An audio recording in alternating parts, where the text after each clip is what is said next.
wiilashii suxufigii reer Sacuudi ee la dilay Jamaal Khashoggi ayaa maanta sheegay inay cafinayaan kuwii dilay aabahood hadalkaasi oo taxliilayaashu ay ku macneeyeen mid cafis ah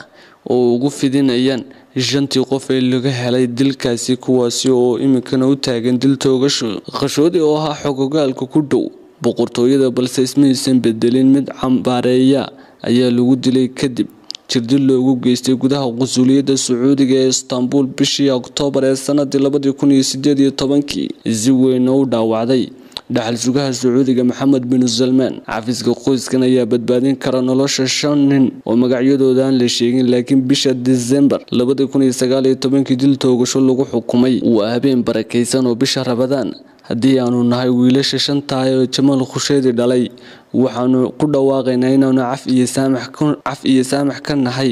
kuwii dilay aabahay waxa sida ku qoray Twitter-ka soona dhigay Saalax Khashoggi mas'uuliyiinta Sacuudiga wali kuma aysan hadlin caqabadaha sharciga ee ka dhalan kara hadalka Saalax uu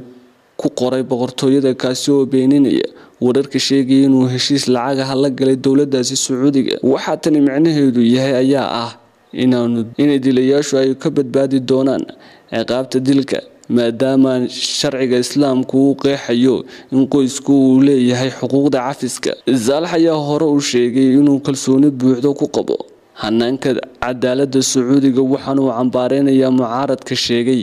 inay ka faa'iideysan doonaan cafintan ay u fidiyeen shanta ruux ee dilay aabahood kuwaasi oo buunbuuninaya Saalax ayaa ku gacan sayray isagoo beeninaya inuu wax heshiis oo lacag kala hadlin